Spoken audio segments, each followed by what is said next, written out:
Hello po, magandang hapon po sa inyong lahat. Today is Independence Day here in Philippines, June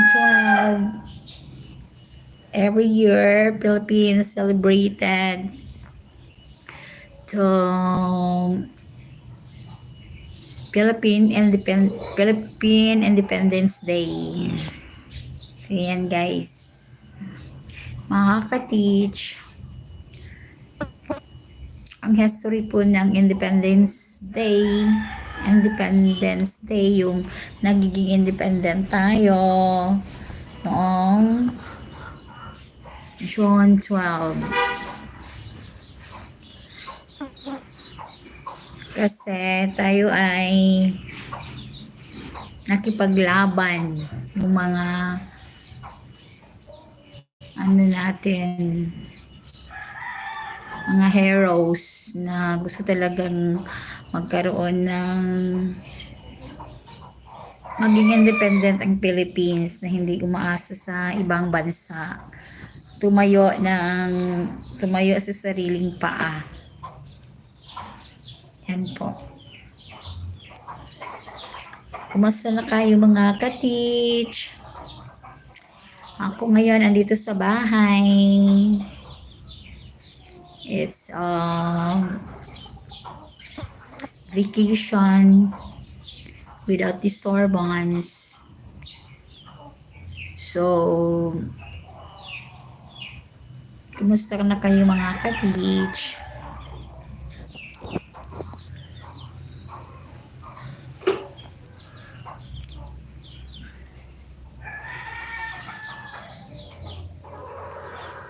So, hi sa isa ka tao dyan. Kumusta na po? Kumusta na po kayo? Salamat po sa panonood. Thanks for watching.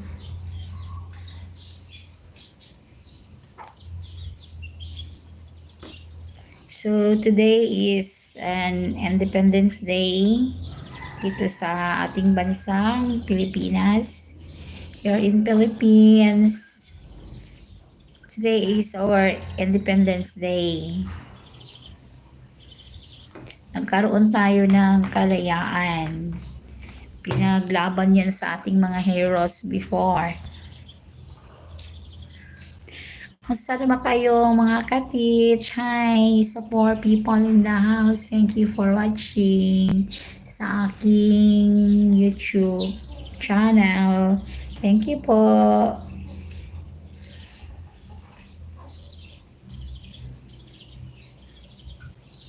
Kumusta na po kayo mga ka-teach?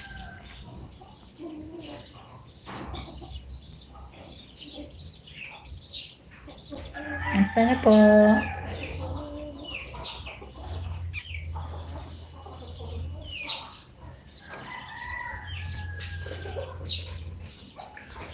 Thank you for the 3 people in the house. Thank you for coming. Thank you for watching. So, here in Philippines, guys, we celebrating the Independence Day today, June 24. In commemorating the Independence Day.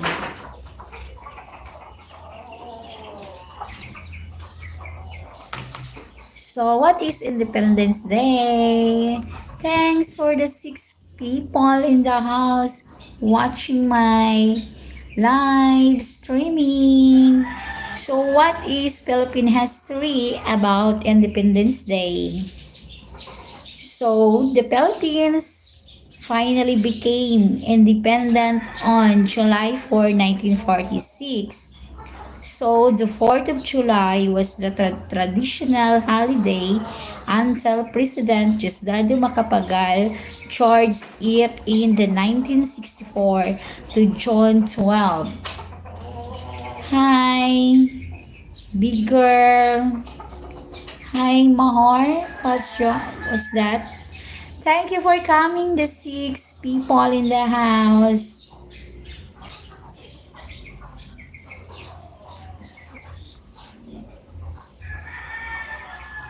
From what country are you came from?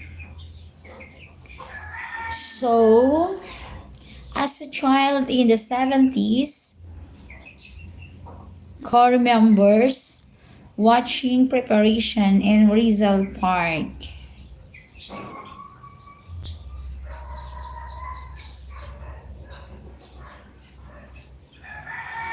Why the Filipinos celebrate Independence Day? So in the Philippines, where Spanish and later U.S. colonial rule persisted for nearly 4 centuries, June 12 is the real Independence Day. That date in 1898 was the pivotal moment when the island nation first made a bold move for autonomy. So what is the background of Independence Day?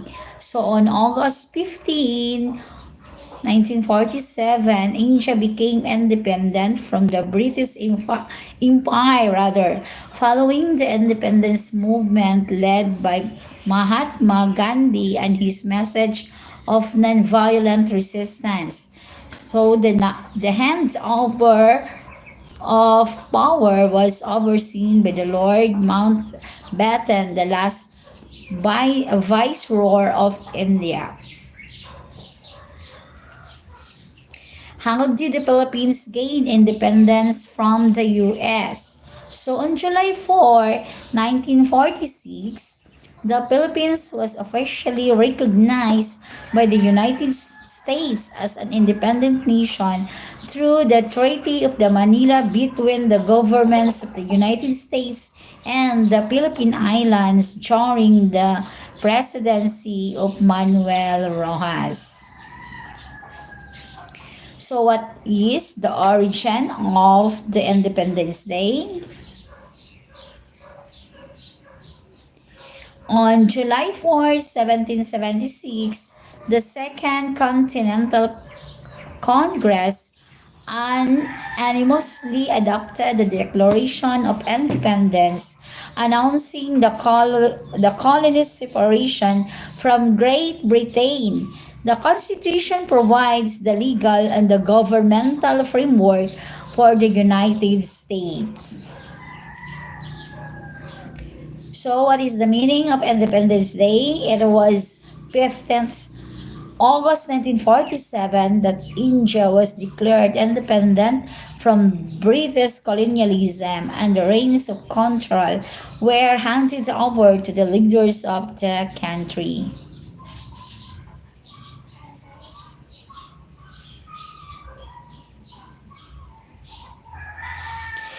So, what is the reflection of the Independence Day in the Philippines? The Philippines Independence Day reminds us of the importance of embracing freedom in all aspects of our lives.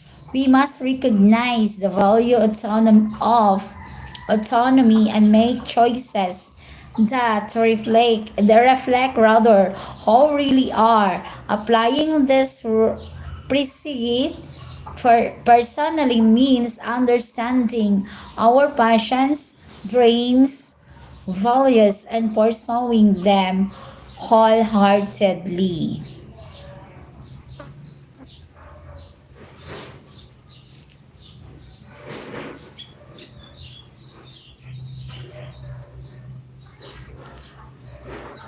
So, how important is independence to the Philippines? So the Declaration of Independence is one of the most important milestones in the Philippine history. So the country was colonized by many nations for hundreds of years. Imagine achieving your freedom after all the hardships you've been through. It is priceless.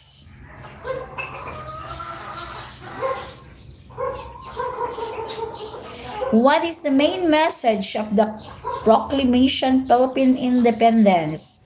It asserted the sovereignty and independence of the Philippine Islands from the 300,000 years of the colonial rule from Spain. Thank you for the 3 people watching my live. I just tackle now the Independence Day. Today is Philippines commemorating the Philippine Independence Day. So, ito ang ating kalayaan. So, ating every year nag-celebrate po tayo, nag-commemorate sa ating Independence Day. Loves sa linamnam. Maximum perfect. Kaya mo na si ate. Kasi sa isang piso lang, makakalaro ka na sa Bingo Plus. May mga premyong pwede mapanalunan. Maglaro sa Bingo Plus app para tuloy-tuloy ang premyo at saya. Malay mo, mapanalunan mo pa ang jackpot prize sa first online live streaming bingo sa Pinas. Pag panalo sa bingo, Plus sa saya.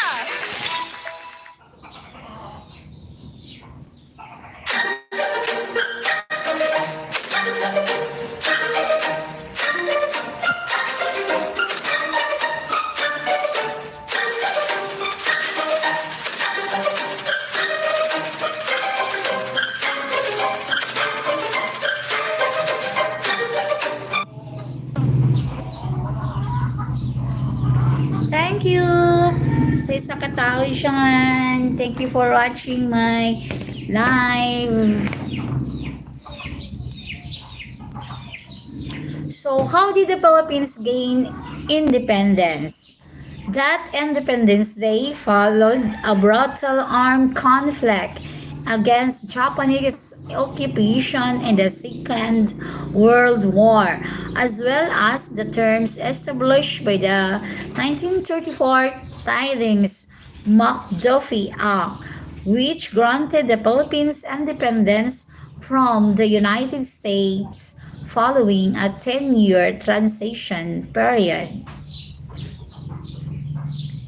So, what is the summary of the Declaration of Philippine Independence?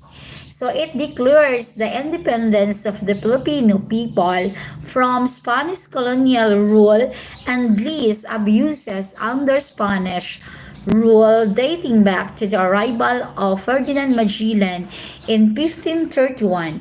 98 representatives were present and pledged to defend the newly adopted Philippine flag. So, what is the original name of the Philippines? So, Las Islas Filipinas. A Spanish explorer first named the archipelago Las Islas Filipinas, Philippine Islands, in honor of Spain's King Philip II. Spain ruled the Philippines for 3 centuries. Then the U.S. occupied it for 48 years. Who fought for Philippine independence? The Philippine Revolution was a war of independence waged by the revolutionary organization Katipunan against the Spanish Empire from 1896 to 1898. It was the culmination of the 333-year colonial rule of Spain to the archipelago. Thank you to the 2 people watching my channel. Thank you so much. I just tackle now our Independence Day here in Philippines. To those who are watching here in my live streaming now, if you are coming from other countries. So ito po mga Pilipinos, yung history natin sa ating Independence Day or to commemorate now the Philippine Independence Day. So tatalakayin natin kung Ano ba ang dahilan or saan nagsimula ang Independence Day? So, what is the importance of Independence Day? So, reminds us about our valiant freedom fighters who fought selflessly and even sacrificed their lives for our country to attain freedom from the colonial rule. So we celebrate the Independence Day before on 15 August every year because it is the day that India gained independence from the British. So that was before.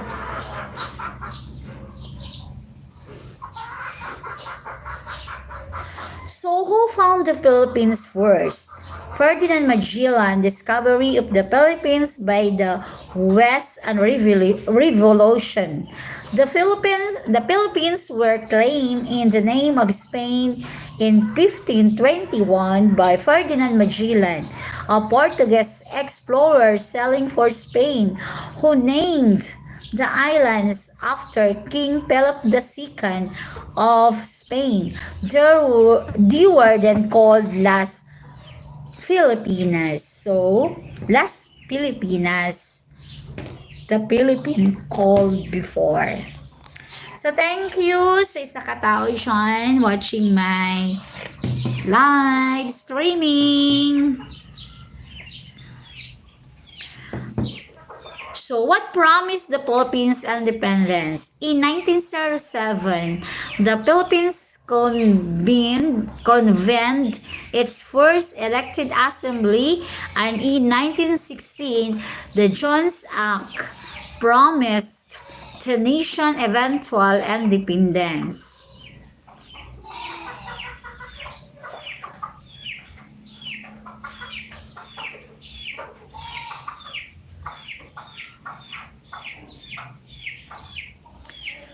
So, who created the Philippine flag? No, the Philippine flag. Who created the Philippine flag? President Emilio Aguinaldo. The flag design was conceived by President Emilio Aguinaldo. The exact shade of blue is debated. Many variants were used by subsequent governments. Sewn by Marcela Marino de Agoncillo, Lorenza Agoncillo, and Delfina Herbosa de Natividad in Hong Kong, and first flown in battle on May 28, 1898. So what is the oldest city in the Philippines? So the Cebu is Cebu now or before. Cebu has a population of 2.5 million and is the oldest city and the first capital of the Philippines. Under Spanish rule for 3 centuries, Cebu has the oldest university, the San Carlos University, and the oldest street, Colon Street, built by the Spaniards. So who signed Philippine independence? The 20-page declaration was signed by 98 Filipinos, appointed by Aguinaldo and one retired American artillery officer, Colonel L.M. Johnson. Colonel, rather. The Philippine flag was officially unfurled for the first time at about 4:30 p.m. as the Marcha Nacional Filipina was played by the band of the San Francisco de Malabon. So, who wrote Lupang Hinirang? And its music was composed in 1898 by Julian Felipe, and the lyrics were adapted from the Spanish poem Filipinas, written by Jose Palma in 1899.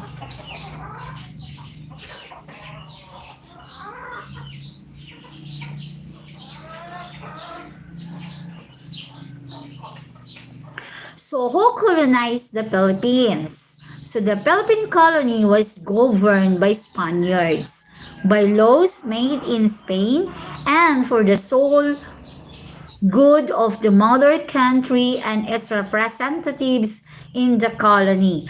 Filipinos held only minor offices. They were not given the benefits of public education, and their rights and wishes were almost completely ignored.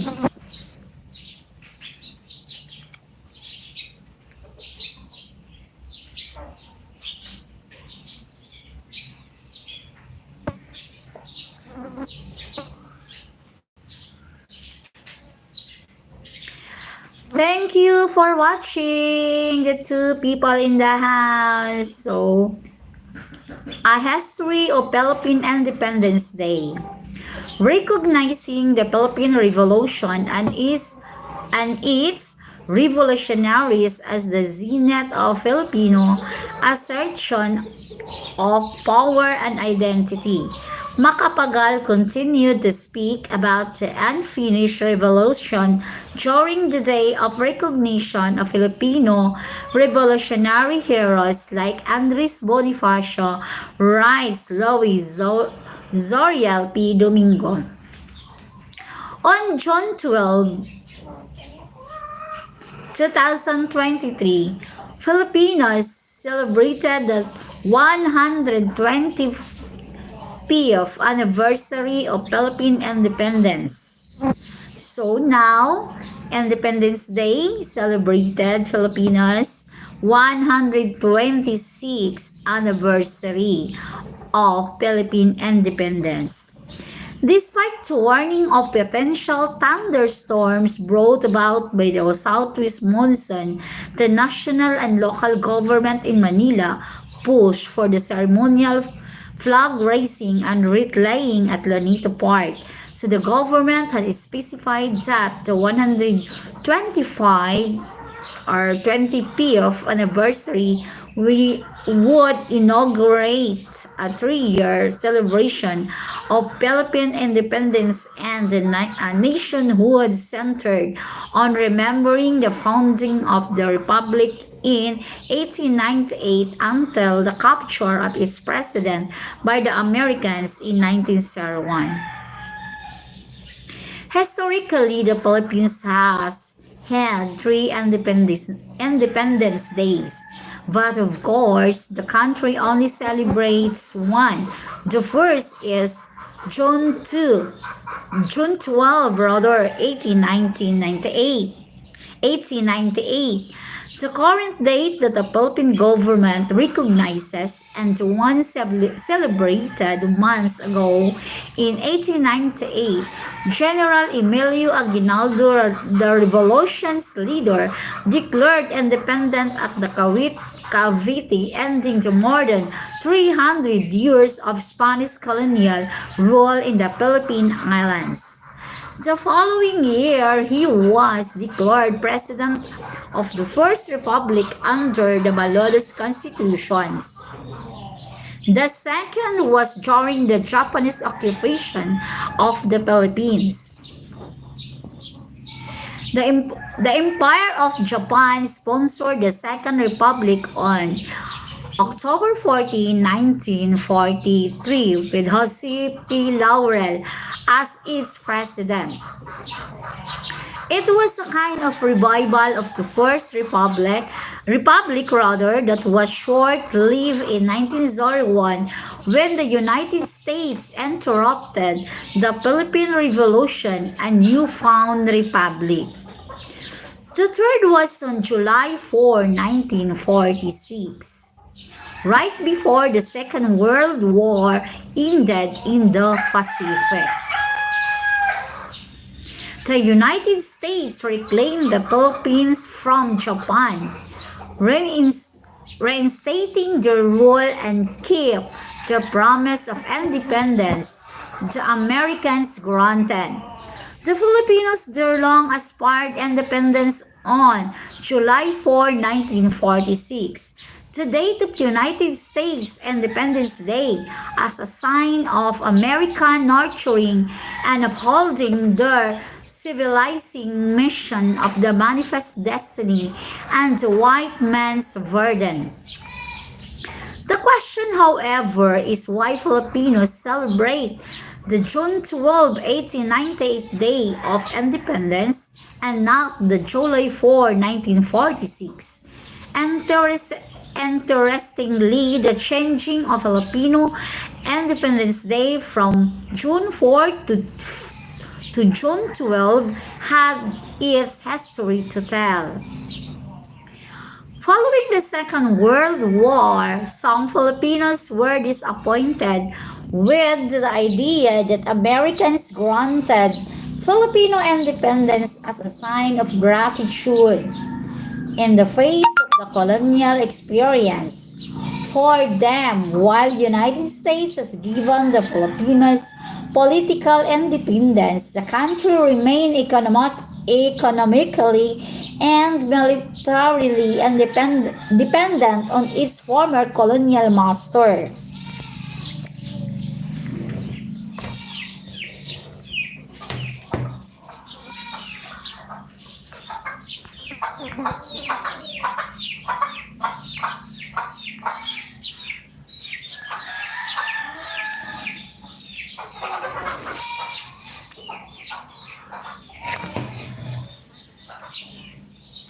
For instance, from their point of view, the signing of treaties with Washington keep the Philippines under the American sphere of influence during the Cold War. The Belt Trade Act 1946 and the Military Basics Agreement 1947. These nationalist Filipinos, most statesmen, and the intellectuals who were part of the Second Republic or members and sympathizers of the Partido Komunista ng Pilipinas have argued that Americans have only given the Filipinos their desired independence in minimalist terms but have remained in effective control over the country's sovereignty. This was the beginning when neocolonialism or imperialism became there more of contention against the country's continued regression and anemic economic development in the post-colonial setting. From their point of view, the so-called American neocolonialism and imperialism have remained the cause of problems for the Philippines. Teodoro Agoncillo, a Filipino historian, even dedicated a chapter tackling neocolonialism and imperialism in his Philippine history textbook, History of the Filipino People, 1960, according to Lisandro Claudio, 2017, in his preface to the second edition of State and Society in the Philippines. Agoncillo is more than just a textbook. It becomes sort of a Bible for the anti-colonial nationalist movements in the Philippines in the 1960s and 70s. With this gist of anti-Americanism came the changing of the date of independence in the Philippines in 1962. So nearly 2 decades since the country had been celebrating the July 4 Day of Independence, President Diosdado Macapagal in an unprecedented move issued a proclamation moving the day commemorating Philippine independence from July 4 to June 12. The reason behind Macapagal's decision was his soaring relationship with the United States. Historian Joseph Scalise has argued that Macapagal's bold move stemmed from the Harry Stonehill scandal, followed by a falling out with Washington, which affected the Filipino veterans' pensions benefits in return for their service in fighting against the Japanese during the war. Historian Leonardo Lieto, 2016, also shed light on this historical narrative.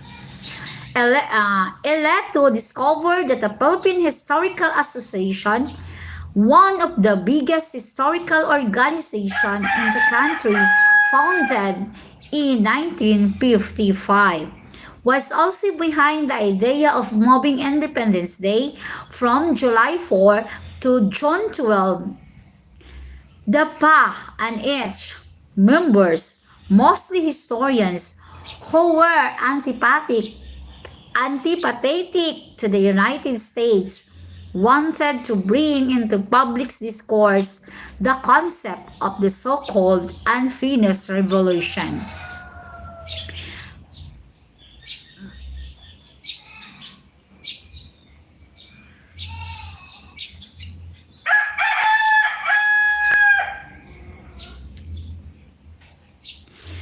As for Macapagal, he used the unfinished revolution to express his bitterness against the United States, but for PHA and its members, changing the day of independence back to the First Republic's Day of Independence Declaration was consciously critical, especially for the nationalist historians in the PHA like Fabella and Agoncillo.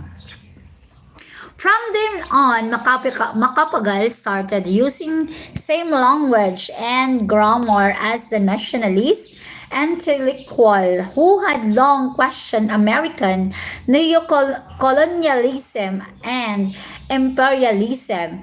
In his words, Macapagal has stated that it is only correct to recognize June 12 as the Day of Independence. As the Philippines was the first successful national revolution in Asia since the coming of the West and the Republic, to which it gave birth, was the first democratic republic outside the Western Hemisphere. So what is also interesting to consider is Macapagal's Independence Day speech the following year, 1963, where he first coined the term unfinished revolution. Our national revolution may thus be said to have been interrupted 6 decades ago, so that today and for a time to come, we are faced with the remaining task of the unfinished revolution. Macapagal, like the PHA, reminded the Filipinos that the duty of vision of the 19th century Philippine Revolution remained unfinished. Hence, it is right to remember the glorious revolutionary past, recognizing the Philippine Revolution and its revolutionaries as the zenith of the Filipino assertion of the power and identity. Macapagal continued to speak about the unfinished revolution during the day of recognition of Filipino revolutionary heroes like Andres Bonifacio. Macapagal was more than a nationalist, according to Scalise 2020 and Leto 2016. The fallout with the Americans also shifted Macapagal's international interests. In this case, Macapagal made an effort to ally himself with Indonesia's Sukarno. Although coming from a liberal conservative political party, Macapagal found a similar revolutionary path that was comparable, sharing a similar rhetoric with Sukarno's idea of revolution. But Scalise has argued that it was only a political move, given that Macapagal was eyeing support an alliance from a newly reborn Partido Comunista ng Pilipinas and the left in the 1960s. Since the time, the Philippines has continued to recognize and celebrate its Day of Independence on June 12 every year. From a post-colonial vantage point, rather, we can assume that Macapagal's move was favorable and commendable. It was a strong imposition, excuse me, of Filipino identity in the period where the Philippines was attempting to decolonize and distinguish itself on the regional and global theater rather.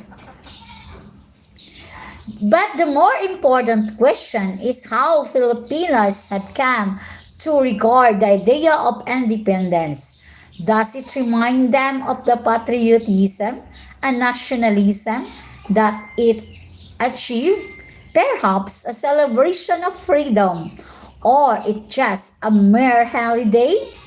In our country where the study of history appears to be in danger because of massive disinformation and the removal of Philippine history as a subject from secondary education, this question not only require answers but also reflect Filipino aspirations towards true freedom and independence as well. So, happy Philippine Independence Day today! Thank you for listening the history of the Philippine Independence Day. Thank you so much! Thank you for listening, guys. I'm here in our home. Thank you for watching. Thank you so much. Thank you po. Thank you. Thank you for watching my live.